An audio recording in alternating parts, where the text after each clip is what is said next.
에스겔서 40장 1절에서 4절, 그리고 42장 15절에서 20절까지 한 절씩 교독하도록 하겠습니다.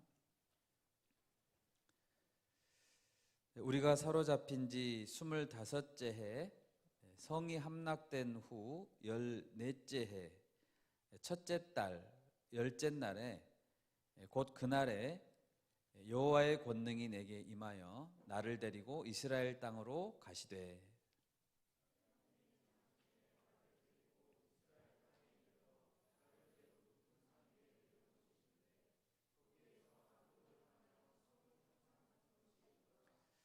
나를 데리시고 거기에 이르시니 모양이 놋같이 빛난 사람 하나가 손에 삼줄과 측량하는 장대를 가지고 문에 서 있더니,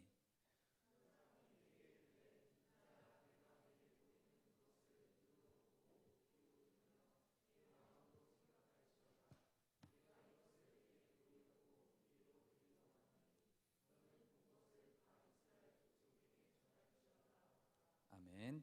42장입니다. 42장 15절부터 20절까지 읽겠습니다. 15절입니다. 그가 안에 있는 성전 측량하기를 마친 후에 나를 데리고 동쪽을 향한 문의 길로 나가서 사방 담을 측량하는데,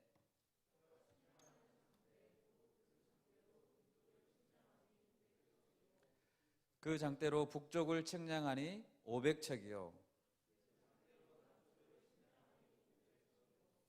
서쪽으로 돌이켜 그 장대로 측량하니 500척이라. 그가 이같이 그 사방을 측량하니 그 사방 담 안 마당의 길이가 500척이며 너비가 500척이라. 그 담은 거룩한 것과 속된 것을 구별하는 것이더라. 아멘. 네, 자, 잠깐 기도하겠습니다.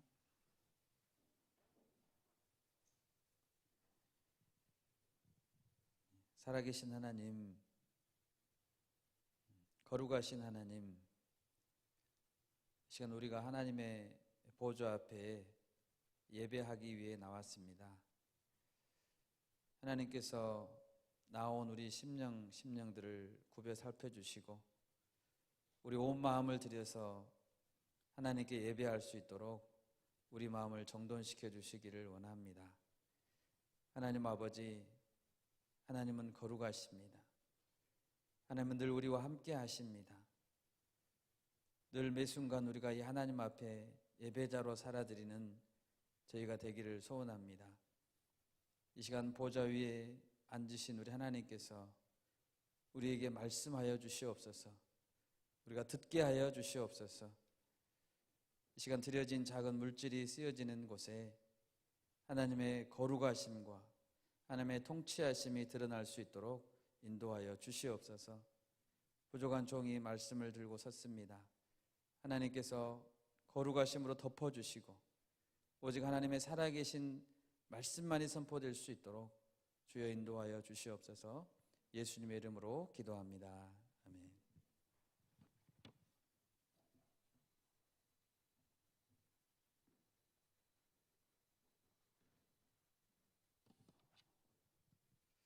네, 평안하셨습니까? 네.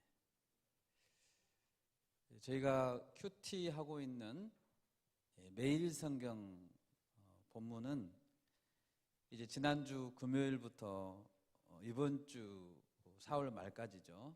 목요일까지 에스겔서의 마지막 부분을 다루고 있습니다. 에스겔서 40장부터 48장까지 다루고 있습니다. 그 중에서 오늘 본문은 40장부터 42장까지 좀 긴 본문입니다. 그 내용도 성전의 복잡한 형태 그리고 크기 이런 것을 글로 써놨기 때문에 상당히 이해하기가 어렵습니다.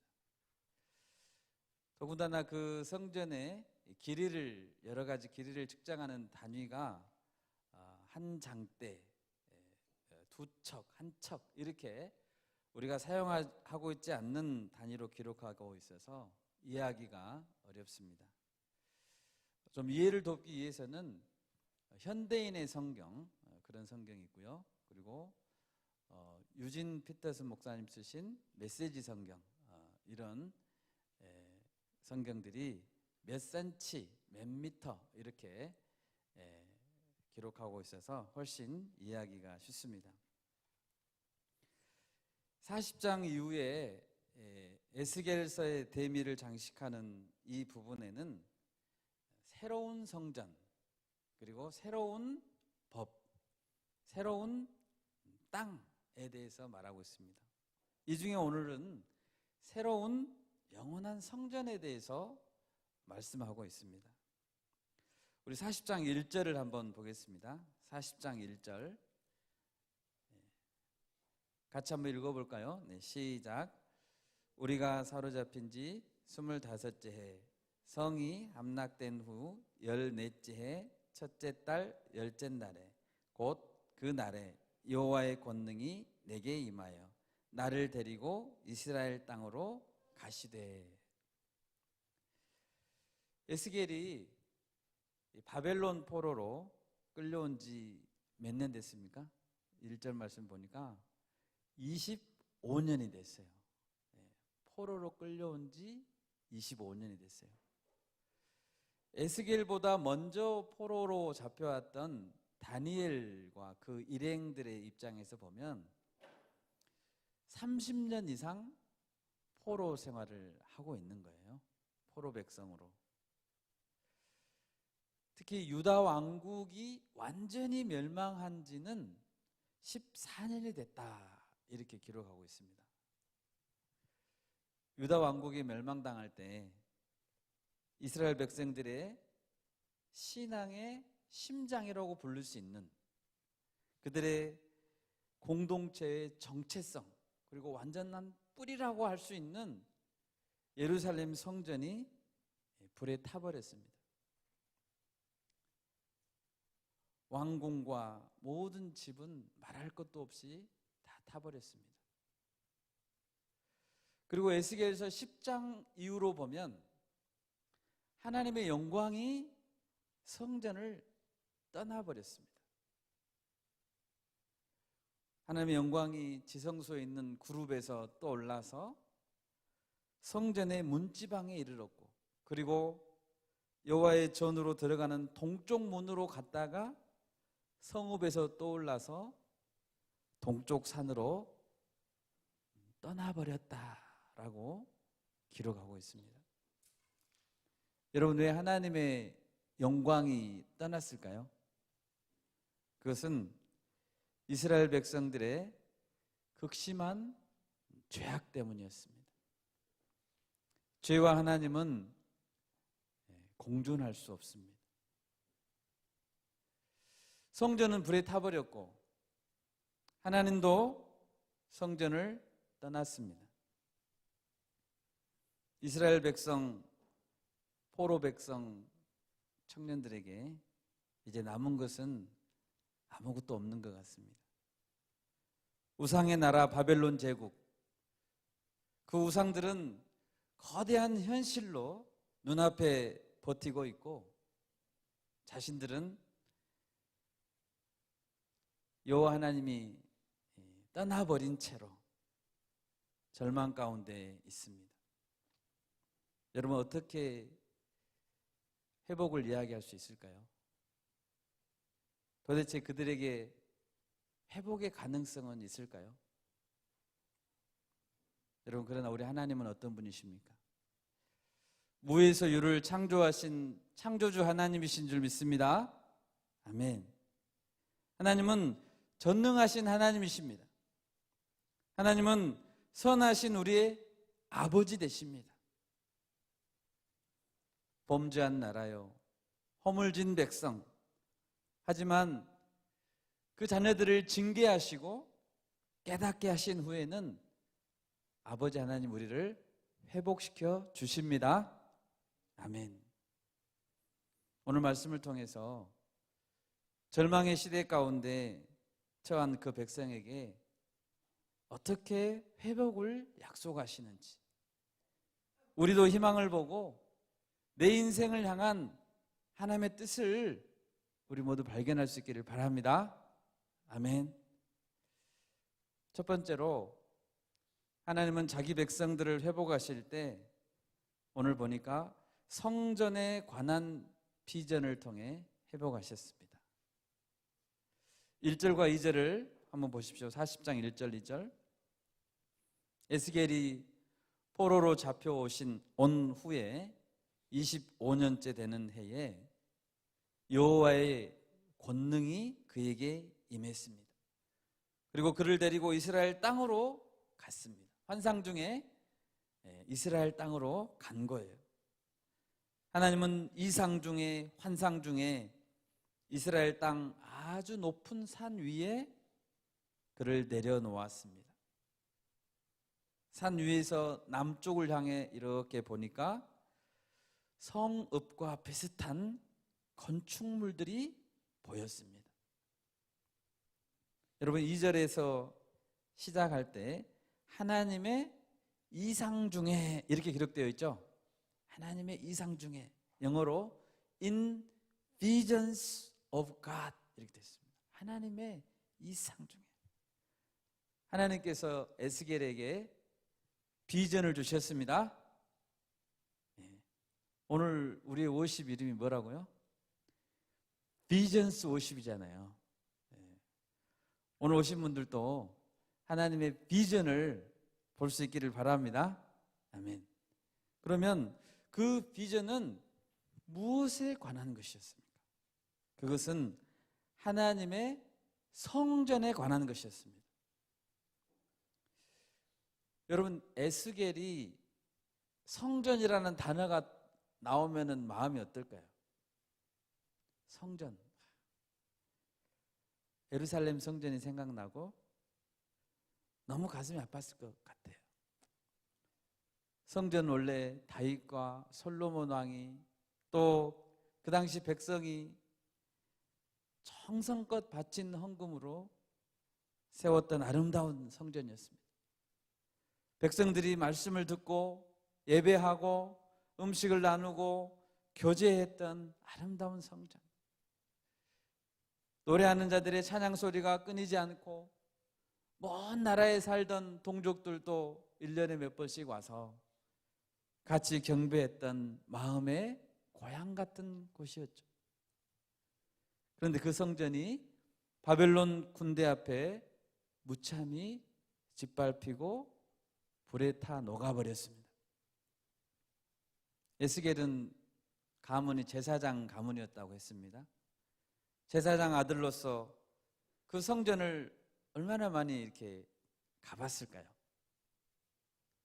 예루살렘 성전만 생각하면 눈물이 나고 그 시절을 생각하면 이제 무너져버린 그 성전, 불타버린 성전 이제 다시 갈 수는 없겠지. 다시 그때로 돌아갈 수 있을까? 하고 목이 메었을 것입니다. 그런데 이게 웬일입니까? 하나님은 에스겔에게 성전에 관한 환상을 주신 것입니다. 우리 4절, 40장 4절을 한 목소리로 읽겠습니다. 40장 4절입니다. 시작. 그 사람이 내게 이르되 인자야 내가 내게 보이는 그것을 눈으로 보고 귀로 들으며 네 마음으로 생각할지어다. 내가 이것을 내게 보이려고 이리로 데리고 왔나니 너는 본 것을 다 이스라엘 족속에게 전할지어다 하더라. 아멘. 에스겔아, 내가 너에게 보여주는 이 성전을 눈으로 똑똑히 보고 귀로 잘 듣고 네 마음으로 깊이 생각해. 그리고 이것을 다 이스라엘 족속에게 다 전해주어라. 할렐루야. 아멘. 여러분 에스겔이 이제 무엇을 보고 듣고 있습니까? 5절 이후로 보면은 성전 주변에 삥 둘러서 담이 있었습니다. 그 담의 높이와 두께는 대략 한 3m 정도 됐습니다. 3m 높이, 3m 폭. 또 6절부터 16절은 동쪽을 향해서 난 문이 나옵니다.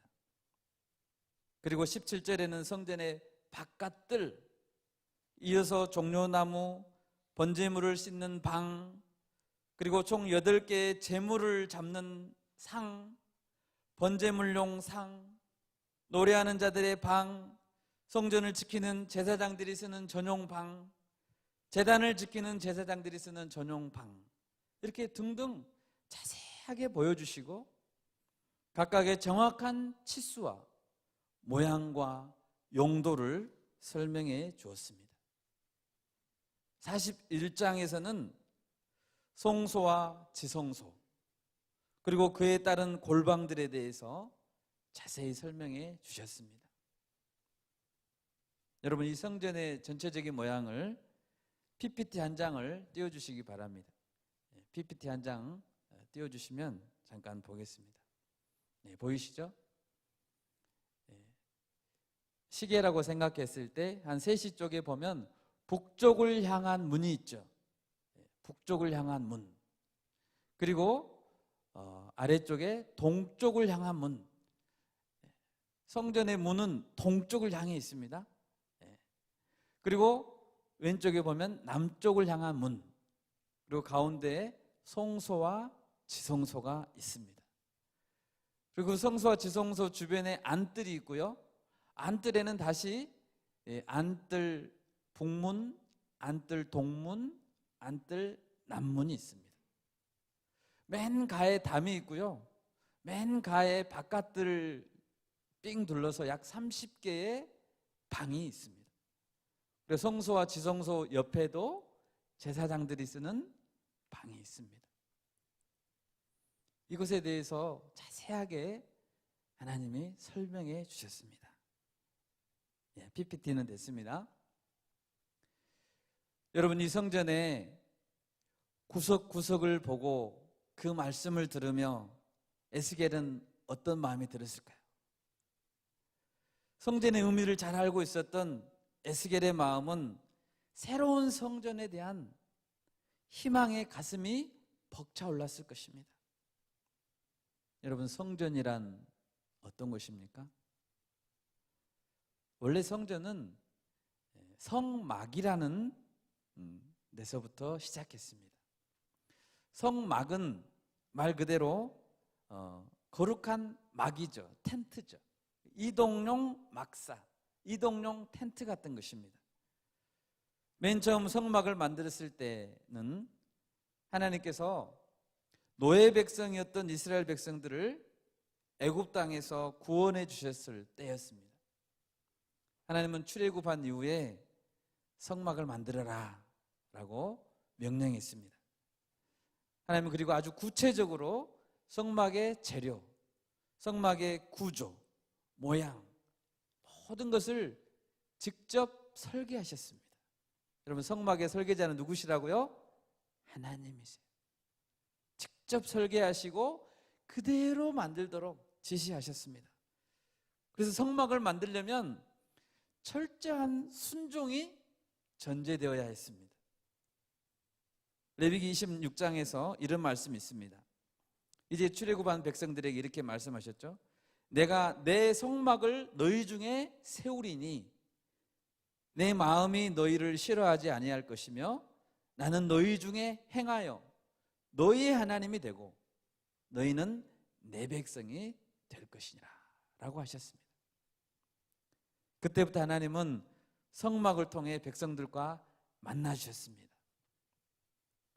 그리고 마침내 성막을 만든 지 약 500년이 지났을 때 솔로몬 왕이 여호와를 위하여 성전을 건축했습니다.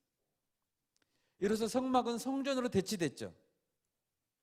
성막과 성전은 재질은 달랐지만 그 구조와 그 의미는 동일했습니다. 여러분, 이스라엘 백성들 가운데 성전이 있다는 것에 가장 중요한 의미는 무엇일까요? 바로 하나님이 그 백성 중에 함께 산다는 것이었습니다. 여호와 하나님, 전능하신 창조주 하나님이 그 백성의 하나님이 되고 그 백성은 하나님의 다스림을 받는 백성이 된다라는 의미입니다. 조금 전에 에스겔서 10장과 11장에서 하나님의 영광이 떠나셨다고 했잖아요. 이제 떠났던 그 하나님이 다시 찾아오시겠다고 약속하시고 직접 성전을 보여주시면서 그들 가운데 거하겠다 약속을 보여주신 것입니다. 그리고 에스겔에게 너는 본 것을 다 이스라엘 족속에게 전해라 하신 것입니다. 여러분, 이것이 회복과 축복의 약속이 아니면 무엇이겠습니까? 실제로 에스겔서 43장에 보면 여호와의 영광이 회복됩니다.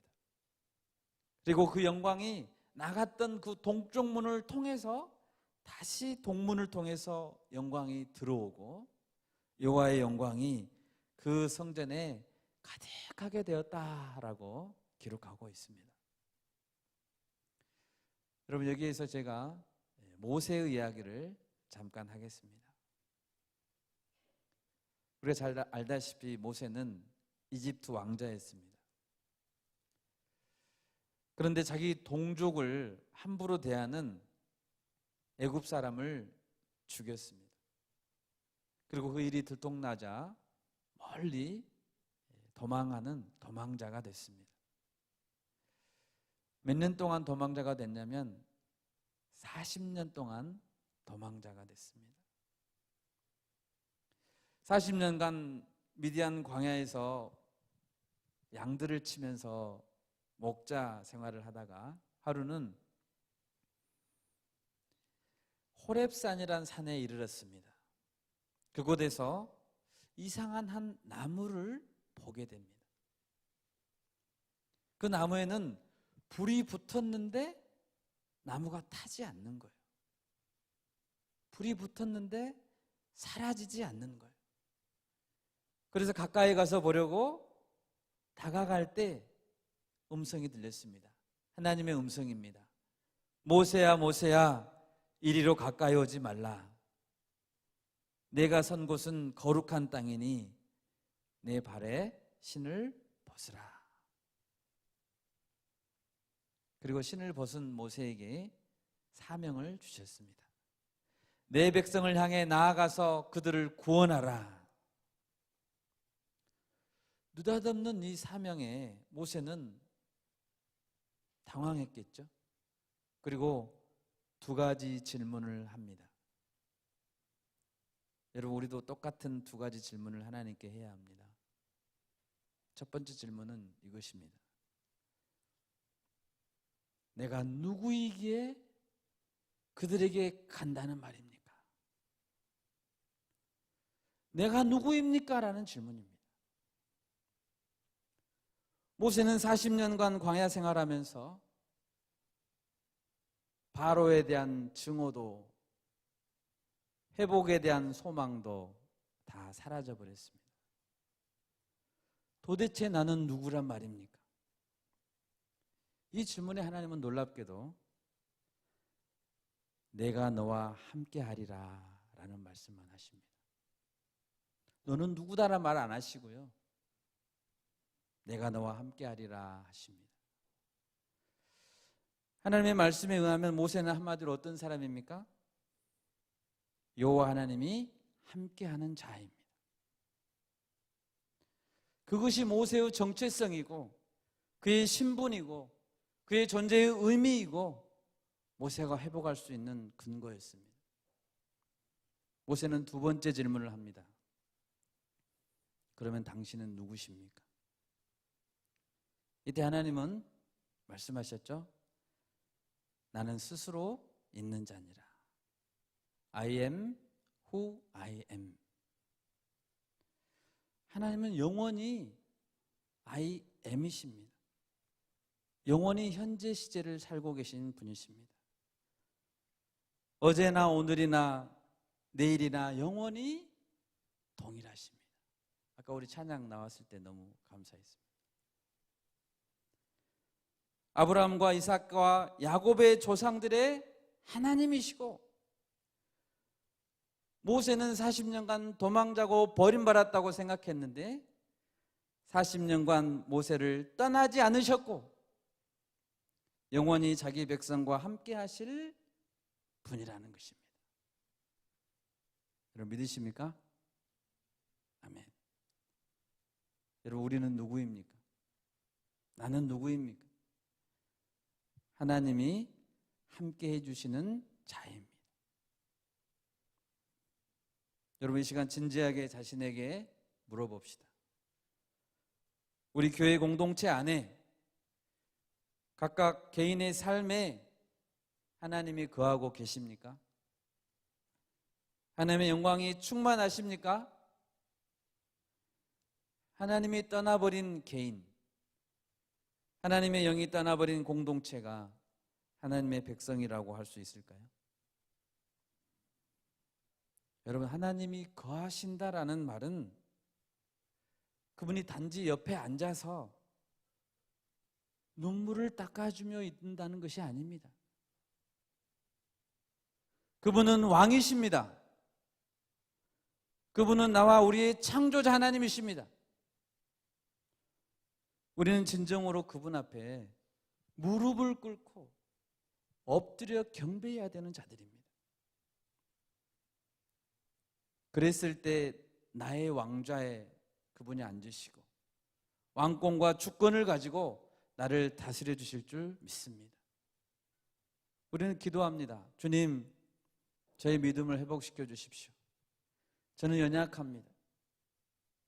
담대하고 도전적인 그런 삶을 살기를 원합니다. 여러분 그렇다면 우리가 어떻게 회복될 수 있을까요? 내 안에 하나님이 거하셔야 됩니다. 내 안에 하나님이 계시는 성전을 품고 성전의 비전을 보게 해달라고 기도합시다. 그분 앞에 무릎 꿇고 우리가 엎드릴 때 우리를 그분이 회복시켜 주실 줄을 믿습니다. 두 번째로 하나님은 자기 백성을 회복하실 때 거룩성의 회복을 통해 회복하십니다. 성막이든지 성전이든지 가장 중요한 요소는 거룩함이겠죠. 그 안에 성소와 지성소라는 것이 있는데 한문입니다. 거룩한 곳,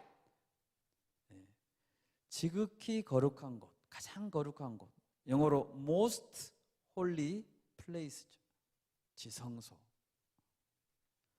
원래 지성소 안에는 하나님의 법궤가 놓여 있어서 하나님의 임재를 상징했습니다.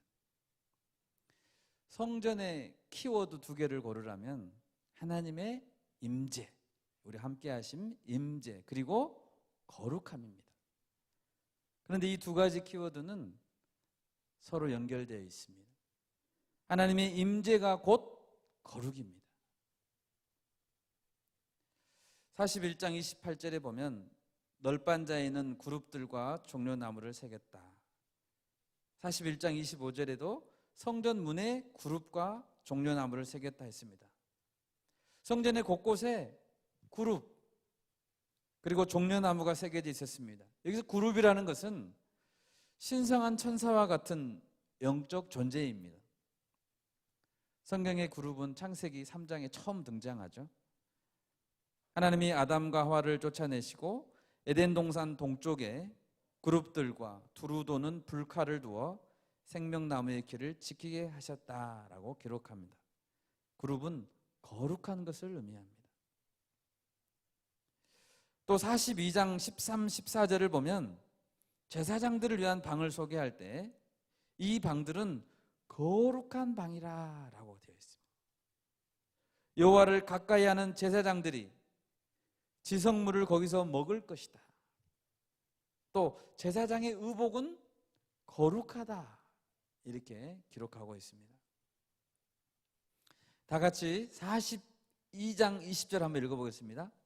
에스겔 42장 20절입니다. 네, 시작. 그가 이같이 그 사방을 측량하니 그 사방 담 안 마당의 길이가 500척이며 너비가 500척이라. 그 담은 거룩한 것과 속된 것을 구별하는 것이더라. 여러분, 성전이 거룩하다는 것은 무엇이냐면 세상과 구별되어 있다라는 뜻입니다. 하나님 이렇게 말씀하셨죠. 나는 거룩하니 너희도 거룩해야 된다. 구약 백성들은 거룩한 하나님 앞에 함부로 가까이 나아가면 죽었습니다. 거룩하지 않은 채로 제사장이 지성소에 들어가면 그 자리에서 죽었습니다. 거룩함이 없는 성전은 성전일까요? 아니죠. 그 자체로 모순입니다. 거룩함이 없는 제사장들은 제사장일까요? 모순이죠. 민수기 25장에서 광야를 지나던 이스라엘 백성들, 출애굽 후에 그 백성들이 시딤이라는 곳에 머무르게 되었습니다.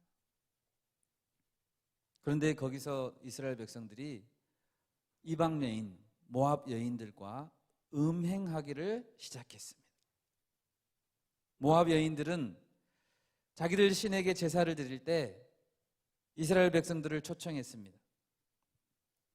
이스라엘 백성들이 그 초청에 응하여 모압 신들에게 절을 했습니다. 그리고 그들은 그 재물을 먹고 놀았습니다. 이스라엘 백성들이 육체적인 음행, 영적인 음행 둘 다를 행한 것이죠. 여러분 잘 생각해 보십시오. 육체적으로 음행하는 자가 영적으로 거룩할 수 있습니까? 없습니다. 우상을 숭배하는 그런 자들이 육체적으로 정결한 삶을 살 수 있을까요? 없습니다. 육체적 음행과 영적 음행은 항상 같이 갑니다. 이 광경을 보신 여호와 하나님은 몹시 분노했습니다. 그리고 모세에게 말했습니다. 백성의 수령들을 잡아 태양을 향하여 여호와 앞에 목매어 달아 죽여라.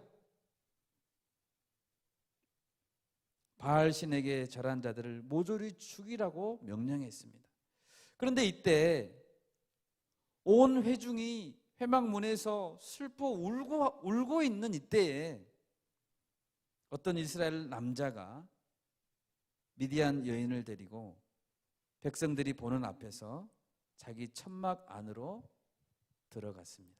음행하기 위해서이죠.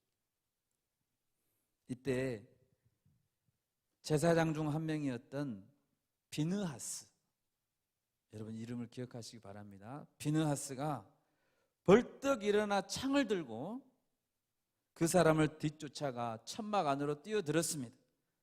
그리고 그 남자의 등에서부터 여자의 배까지 한꺼번에 창으로 찔러 죽였습니다. 그러자 이스라엘 백성을 2만 4천 명이나 죽였던 전염병이 그쳤습니다. 여러분 하나님은 말씀하셨습니다. 비느하스가 내 질투심으로 질투하여 이스라엘 자손 중에서 내 진노를 돌이켜서 내 질투심으로 그들을 소멸하지 않게 하였도다. 여러분 하나님이 비느하스에게 주신 복이 무엇인 줄 아십니까? 비느하스와 그 뒤를 잇는 자손 대대로 영원한 제사장의 직분을 보장해 주셨습니다. 여러분 하나님 우리를 제사장으로 불렀습니다. 베드로전서 2장 9절 너희는 택하신 족속이요 왕같은 제사장들이요 거룩한 나라요 그의 소유된 백성이니 이는 너희를 어두운 데서 불러내어 그의 기이한 빛에 들어가게 하신 자의 아름다운 덕을 선포하게 하려 하심이라. 하나님 우리를 이 시대에 왕이요 제사장으로 부르셨음을 믿습니까? 아멘. 하나님 우리를 거룩한 나라로 불렀습니다. 우리나라가 거룩한 나라, 우리 무리가 거룩한 무리가 되기를 원하십니다. 그것이 우리의 정체성입니다. 우리는 성도입니다. 거룩한 무리들이죠. 세상과 구별된 무리라는 뜻입니다. 여기서 한 가지 우리가 기억해야 될 것이 있습니다. 거룩한 백성은 세상과 구별되어야 하지만 세상 한가운데에 자리 잡고 있다는 사실입니다. 본문 40장 5절에 보면 성전 사방을 두르고 있는 담이, 아까 제가 몇 미터라고 그랬어요? 높이가 3미터, 폭이 3미터예요.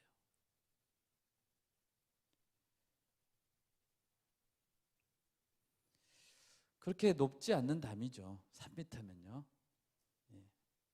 만약에 세상과 단절하려면 한 30미터짜리 담을 쌓아야 되겠죠. 그러나 그 담이 가진 의미는 세상과 구별은 되어 있지만 단절되지는 말아라라는 뜻입니다. 하나님은 그렇게 높은 담을 쌓게 하지 않으셨습니다. 그래서 우리는 매 순간 이렇게 보면 보이는 세상, 맘먹으면 장대로 뛰어넘을 수 있는 세상, 맛볼 수 있는 세상, 취할 수 있는 세상과 매 순간 영적 싸움을 싸워야 합니다. 로마서 12장 1, 2절 현생제님이 기도할 때 말씀하셨죠? 우리 같이 한번 읽어볼까요? 로마서 12장 1, 2절 신약성경.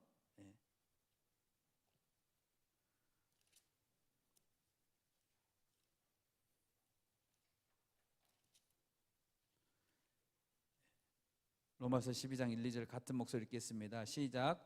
그러므로 형제들아, 내가 하나님의 모든 자비하심으로 너희를 권하노니 너희 몸을 하나님이 기뻐하시는 거룩한 산 제물로 드리라.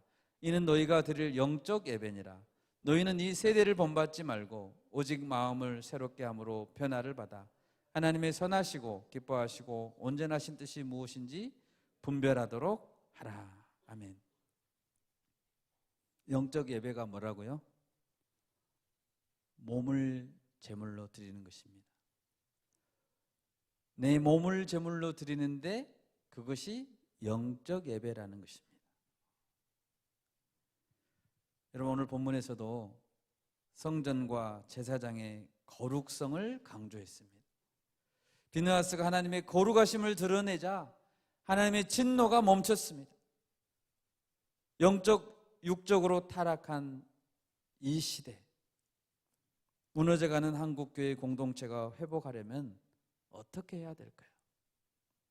교회의 거룩함으로, 세상과 구별됨으로 하나님의 진노를 막아야 될 줄 믿습니다. 아멘. 우리가 거룩하지 않으면 회복할 수 없습니다. 그러면 마지막으로 세 번째, 우리의 삶 가운데 하나님의 임재가 있게 하고 거룩함을 회복하려면 어떻게 해야 될까요? 바로 예수 그리스도와 그분의 말씀에 순종해야 합니다. 마태복음 1장에서 이렇게 말하죠. 보라, 처녀가 잉태하여 아들을 낳을 것이요 그의 이름은 임마누엘이라 하리라 하셨으니 이를 번역한즉 하나님이 우리와 함께 계시다 함이라. 예수님의 또 다른 이름은 임마누엘입니다. 예수님은 우리와 함께 계시기 위해 오신 하나님이십니다. 어느 날 예수님이 성전 안에서 소, 양, 비둘기를 파는 장사들을 내쫓으셨죠. 돈 바꾸는 환전상들을 내쫓았습니다. 그리고 말씀하셨습니다. 너희가 이 성전을 헐어라. 이 타락한 성전을 헐어라. 내가 사흘 만에 일으키리라. 이 말씀에 대해 요한이 이렇게 설명을 달았습니다.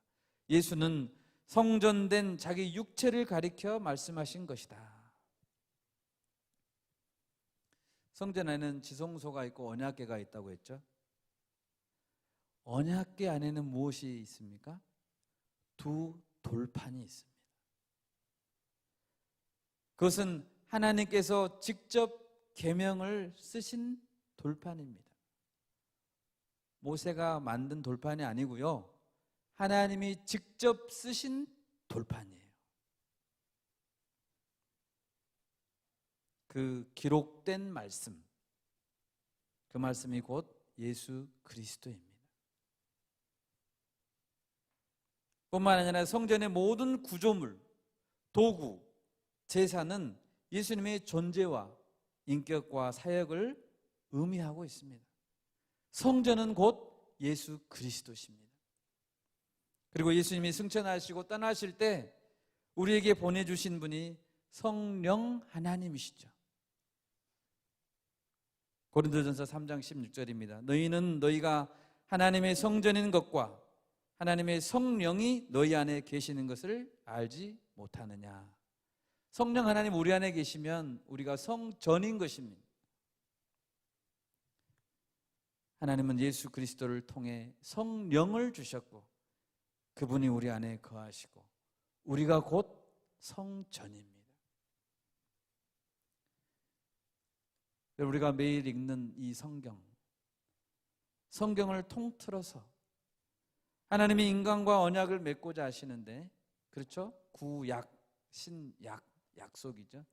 언약을 맺고자 하시는데 그 언약, 하나님과 인간 사이에, 우리 사이의 언약의 본질이 무엇입니까? 도대체 무엇에 관한 약속입니까? 그것은 하나님이 우리의 하나님이 되시고 우리가 그분의 백성이라는 약속입니다. 성경은 처음부터 끝까지 우리와 함께 하시길 원하시는 하나님에 대해서 이야기하고 있습니다. 그리고 예수님께서 우리와 함께 하심으로 그 언약이 완성되었습니다. 거룩함을 회복함에 있어서도 예수님을 통해 회복해야 합니다. 요한복음 17장에서 예수님이 하나님께 기도를 올리십니다. 그때 예수님은 자기 백성들이 악한 세상에서 완전히 분리되는 것을 원치 않았습니다. 성전의 담이 3m 정도밖에 높지 않았던 것처럼 말입니다. 다만 주님은 이렇게 기도했습니다.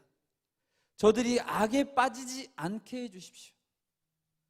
이 세상에서 데려가시지 마시고 악에 빠지지 않게 해주십시오. 그러면서 말씀하셨습니다.